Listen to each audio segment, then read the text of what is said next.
Hey kids, this is Ivan. How you doing? Well, you are lucky you're watching me today, and I'll tell you why. I get out of work. I've got a backlog of YouTube videos I need to watch or at least listen to, and so I scroll through the stuff and I put on one by Lee, your humble game master, and it's about GM preparation versus player preparation. And so I'm driving home, and he's talking about all things he has to do to prepare as a game master, and then he says, in contrast, players have it easy. In essence, all they need to do is show up on time with a character sheet, some dice, and a pencil. It is amazing how many players miss at least one of those things. As I heard that and I started laughing so hard, I almost drove off the road. So I was able to regain control of my Jeep at the last second, and now we're talking to each other. So how about that? This video has nothing to do with that at all, but I wanted to give a shout out because that's one of the best lines I've ever heard about role-playing games. So what is this video really going to be about? Wendell Conrad posted in the RPG Brigade, and he posts these really thought-provoking things every once in a while. And so I'm going to read the post and then talk about it a little bit. And I already posted something clever in the actual thread. I thought it was very clever, but I didn't make any of it up. And so let me get on to that. And just, it's a perspective I have on handling this sort of thing in a game. So Wendell Conrad posts here, a gay friend of mine asked, Wendell, is there any homophobia in that child's game you play? My reply was, nope. She then asked, so, your fantasy worlds are sanitized not to hurt anyone's feelings, but at the same time it's full of Game of Thrones betrayal, slaughter, and magic? How do you reconcile that? Are all cultures generic?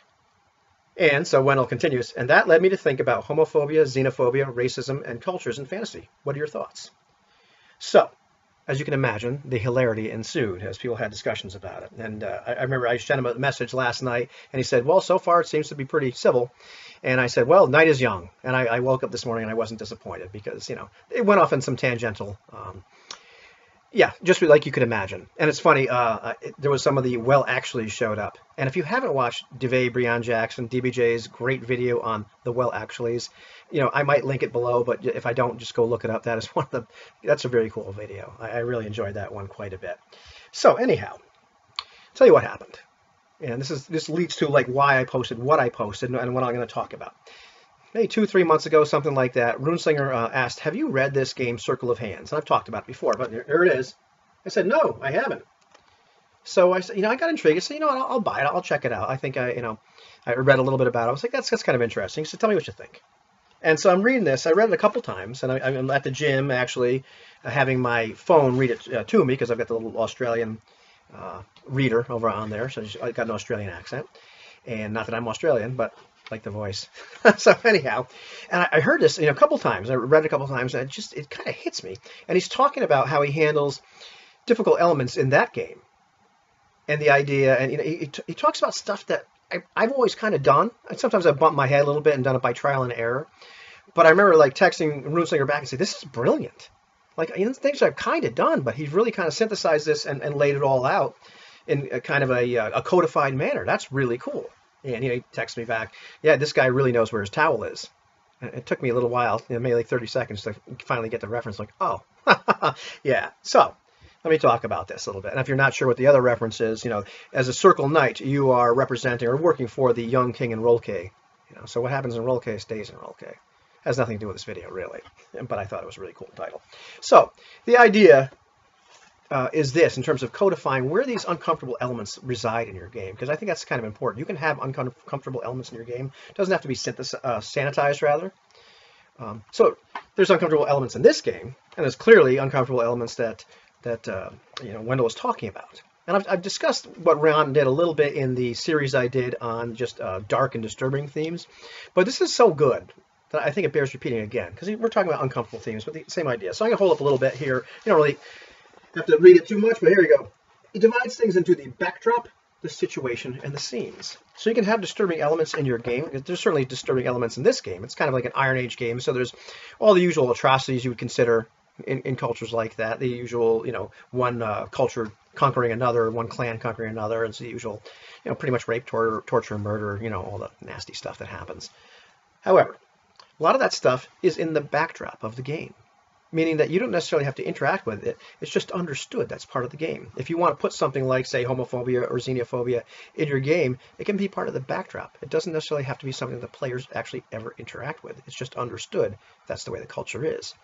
From there, you can go on to the situations where you can choose, if you'd like, to have those elements show up in the game in a more up close and personal manner. And then finally the scenes, where what's happening right now. We all kind of get what scenes are at this point in role-playing game, I think. Where are you right now? So it was kind of cool to kind of, you have this idea of where do you want these uncomfortable elements to reside, if they reside anywhere in your game. He also talks about lines and veils, and I'll just read the his definition rather of what these two things are, because this is sort of kind of your session zero, if nothing else. Lines are one's personal limits to content being in the fiction at all. So as a group, you decide, oh, hey, you know what? At least one person says, raises their hand, and says, I'm not comfortable with this stuff being part of the backdrop, part of anything. Veils are one's personal limits to content being explicitly depicted, implying that its presence is acceptable as long as it's narrated and imagined less directly. So these disturbing elements can be there, they can be present in the scene, but we're just going to say they happen. I'm not necessarily going to go into great detail about it. To me, that's a really cool way to approach the any kind of disturbing, uncomfortable elements that you happen to throw in a game. Because, he even says in here too, anything that's in your game, at your gaming table, it's there because a real flesh and blood person put it there, or allowed it to stay there. Because we as a gaming group have the power to add or subtract whatever elements we want to in a game. We're either going to have some kind of session zero where collaboratively we decide what is the game going to be about, what elements are going to be present, what elements can't be present, what elements, we'll talk about our lines and veils, I suppose. Or a game master is going to come up with an idea, say, here it is, this is, are you in or not, but I'm warning you, these are the elements that might be uncomfortable, and we either vote yay or nay. I think in reality sometimes it's usually somewhere in the middle. There's a cell, and then we compromise a little bit about it if stuff like that kind of comes up. So to me, that really, I love the way he codified that. So it doesn't just apply to this game. Anytime you want to put some kind of, or you're thinking about putting some kind of uncomfortable element in your game, you can figure out exactly where it lives, where it resides. Are you comfortable with that? And then you have a little bit of interplay in terms of when you want to lift the veils off or not lift the veils off, and have some discussion. See where it goes. I really like that. It doesn't really matter. The well actuallys really don't matter. What the uncomfortable element is really doesn't matter. I think what really made this, I guess used the word revolutionary. It was revolutionary in terms of how to think about it, or how to codify it, about stuff that I think a lot of us already do. We handle things maturely. So at the end of the day, that was my take on that subject. It really wasn't about the particular uncomfortable subject. It was about how do you have that in your game, and how do you figure out exactly where that uncomfortable element resides?